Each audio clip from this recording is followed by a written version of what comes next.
The Cavs have some serious potential this upcoming season. They've picked up some new pieces during the offseason, that being Max Strus, Damian Jones, Ty Jerome, and George Niang. And I think Max Apple-Strudel is going to come in and make a big difference for the Cavaliers. While his defensive capabilities leave much on the table, he's shown that he is a really super capable three-point shooter, and he's proven that he can also play under pressure in the playoffs too, which I really like.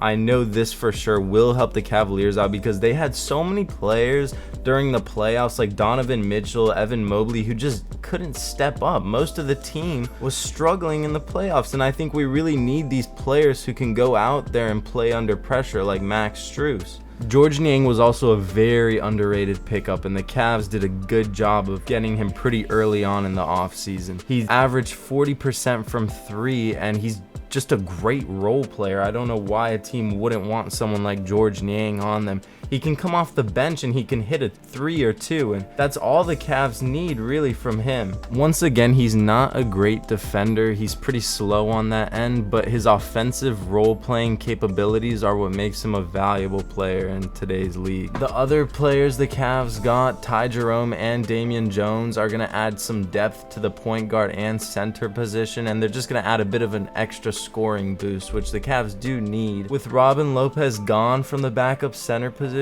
Damian Jones can come fill that in and perform better than Robin Lopez did, because let's admit it, Lopez was ass. I have no doubt that Damian Jones will be playing better than Robin Lopez. Let's be real here. Also, everybody knows that Ty Jerome is a GOAT and will be the leading scorer of the Cavaliers without a doubt, and probably even the leading scorer of the whole league.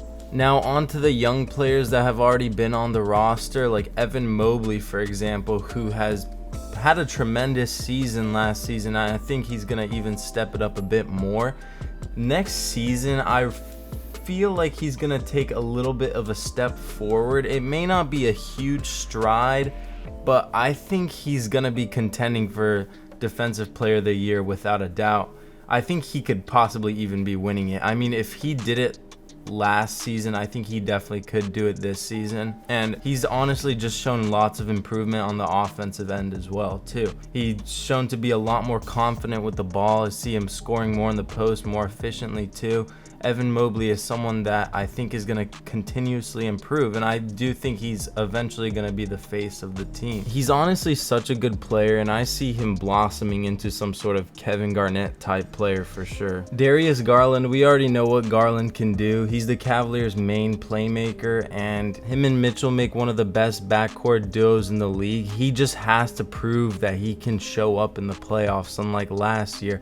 Both him and Mitchell suffered in the playoffs. Honestly, the whole entire roster suffered from the playoffs, but Darius Garland is the second man on the team. He has to prove that he can show up and play well. He has to be able to step up from the regular season and provide real value in the playoffs, because that's not exactly what he did.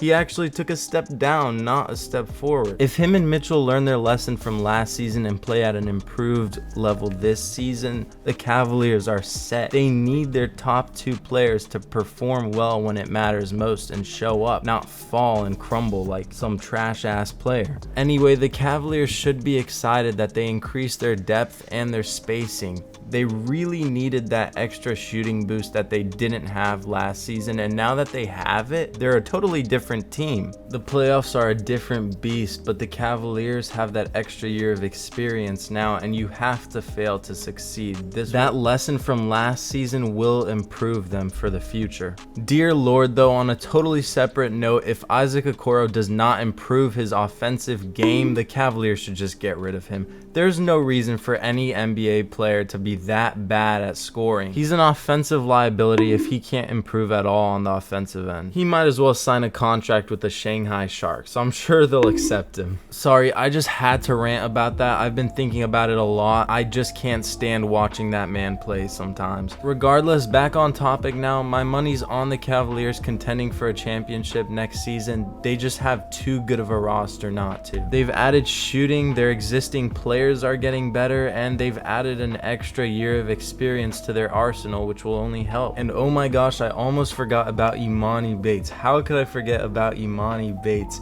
If the Cavaliers have him coming off the rotation and he's providing some serious value, obviously they're going to benefit greatly from that.